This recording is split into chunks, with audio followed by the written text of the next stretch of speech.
As some of you probably know by now, I am half Chinese, and in addition to being Asian racially, I am also Asian culturally, in that until I was a preteen, I lived in Hong Kong, where my dad is from. And the left nowadays has this whole idea that you cannot comment about an issue that affects a community unless you yourself are part of that community. Now, I personally think that's BS and that anyone should be able to talk about whatever they want, but still, considering all of my Asian qualifications, I would like to see them try to dismiss me here. Which, I mean, they're still going to, but I at least think it's harder for them to do that. Now, as I was saying, there's recently been a huge uptick in assaults against Asian Americans. And despite what the left may try to tell you, no, this is not the fault of white supremacy. Want to know how I know that? Well, most of the attackers in these cases have actually been black. And now trying to blame white people for black people attacking Asian people is a level of mental gymnastics that honestly is only possible in 2021 because it seems like society has collectively lost their minds. And what's also frustrating about this situation and the whole hashtag Stop Asian Hate campaign is that I have been speaking out against anti-Asian discrimination for years, but until it was politically convenient, it seems like not only did the left ignore this discrimination, they were actually enabling it. And here I am talking about affirmative action policies that blatantly and systemically discriminate against Asians in North America and in Europe. Did you know, and I'm guessing most of you do by now, that if you are Asian, it's actually harder to get into elite schools because Asians, on average, tend to do very well scholastically and academically. And so, to prevent schools from being too Asian, as if that were a thing that non-racists would ever think, school admissions boards have actually made it harder to get into these schools if you are Asian. For example, if there were two students who were exactly the same, had the same grades and the same extracurricular activities, statistics show that if one was black and one was Asian, the black student would be way more likely to get into that school. And not only would the black student be more likely to get into that school with the same grades as the Asian, but even if the black student wasn't as successful academically, they would still be more likely to get into that school. Now, this is a huge problem in the Asian community. It's such a big problem that there's actually been lawsuits filed by Asians against these schools for discriminating against them. And yet the left has been silent about this forever, essentially. And not only have they been silent, but again, these policies, these affirmative action policies, have been their idea. They have been the ones who've been trying to promote this BS. And sure, the left now may be saying praises of the Asian community and trying to stand in solidarity with them, but if you look a little deeper into their ideology, you can see that no, the woke left is no friend of the Asian community. Recently, I posted online that the reason why Asians tend to succeed in so many countries, not just Western ones, is that their cultures tend to place a lot of value on family and education. Having grown up in an Asian household in Asia, I can tell you it was never a question of whether I would go to college. It was always just that is the expectation that I was going to meet. And I remember my father expressing disappointment in me, not in me, but in my grades when I would get anything below a 95.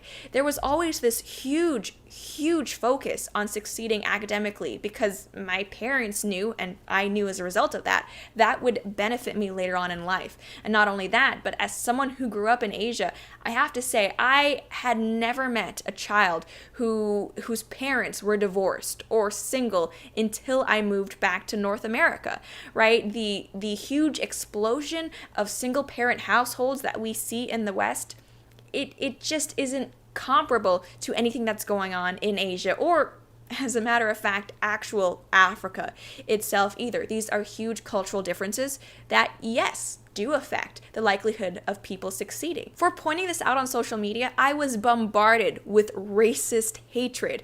I'm going to include some screenshots of the things that I was called right here. You can take all of this in. And what was ironic is that not only was I being accused of eating cats and dogs, which, by the way, Asian people don't eat cats. It is unfortunately just the dogs.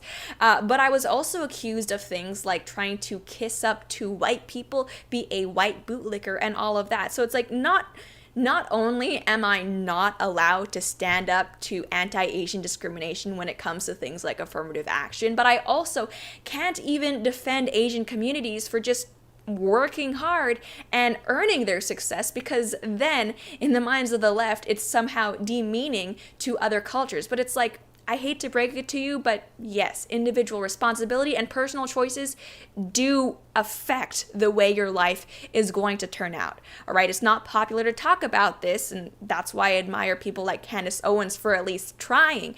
But single motherhood in the Black community is rampant right now. I think it's around 3/4 of Black children are born to single parent households. Regardless of your ethnicity, being a single parent unfortunately makes it a lot more likely that you're going to be raising your child in poverty. And it's not a big question as to why that's true. I mean, just think about it. Of course, it's going to be harder to provide for a child when you're just one person instead of two. Now, this is a huge reason why, in my opinion, well, not just my opinion, but because of facts, why Black people are disproportionately hit by poverty. But guess what? The rate of Black single motherhood wasn't always what it is now. So I know when it comes to any social problem, the left likes to point to the past and say, see, this is what happened 400 years ago, ergo problems now. But these are problems that have actually gotten worse the more that society has become integrated and less racist. If we look back to the 1950s, Black families were so much more intact than they are now. And of course, discrimination was more back then. So no, you can't tell me that all of the problems facing the Black community are due to systemic racism, when as systemic racism has decreased, these problems have only gotten worse, all right? So that's what I have to say about the whole family issue. Now let's talk about education. I am someone who has been very open about my criticisms of the public education system. And it's one of the reasons why I'm a huge supporter of school choice, because there are bad schools in these inner cities, schools that do not help their students succeed. But the thing is, even when they are in the same school system and heck, the same school, Asian children are still a lot more likely to graduate. We're not even talking about marks, but just graduate than their white, Black, or Hispanic counterparts, right?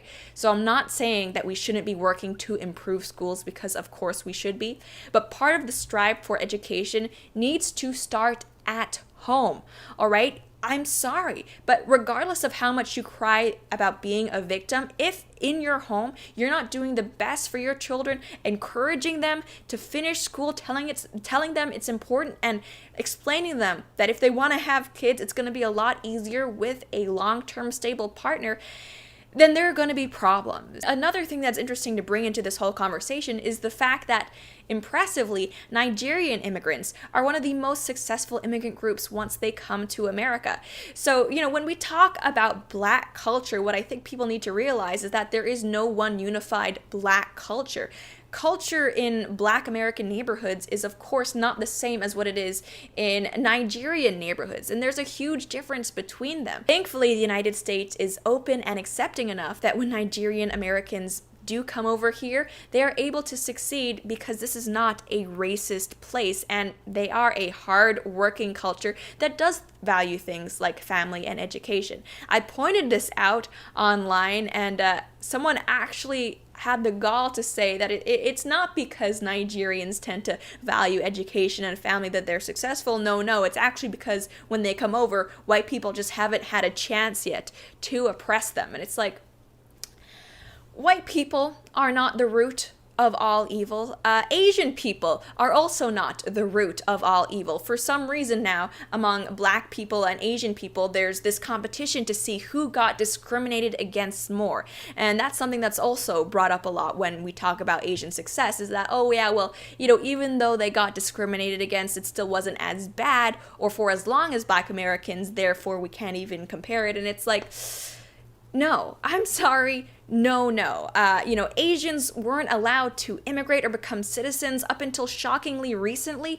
Couples that were Asian and white, like my parents, weren't allowed to marry again until shockingly recently. Technically, it was illegal for someone half Asian and half white like myself to even exist. So you don't get to dismiss Asian success by saying that Asians weren't discriminated against, because we were, and you don't get to say that it's based on white people just liking us better, because that's absolutely not the case. I've heard that Asians are just successful because of their proximity to whiteness, and it's like, are you trying to tell me that Indian Americans, who are one of the most successful groups, are seen as more white than Black Americans? Is that honestly what you're trying to tell me? Asians were being attacked on the street for months, and the media essentially said nothing about it. The left did nothing about it until a white person killed some Asians, and all of a sudden it became politically expedient for them to launch this huge hashtag Stop Asian Hate campaign, framing it as this white supremacy problem. Asians, the woke left, are not your friends. I'm not saying you have to go full on conservative, even though, I mean, obviously I think you do, but just understand that the left is perfectly okay with discriminating against you. They are perfectly okay with barring you or your children or your family members from getting into a good school because you are Asian. They love to rail against how racist merit-based immigration is, even though that tends to favor Asians more. And to top it all off, when Asians do manage to get into good schools despite the literal barriers against them, what does the woke left do? Oh yeah, they dismiss Asian success as proximity to whiteness. Okay, no, do not fall for all the hashtag campaigns and the platitude and the patronizing attitudes.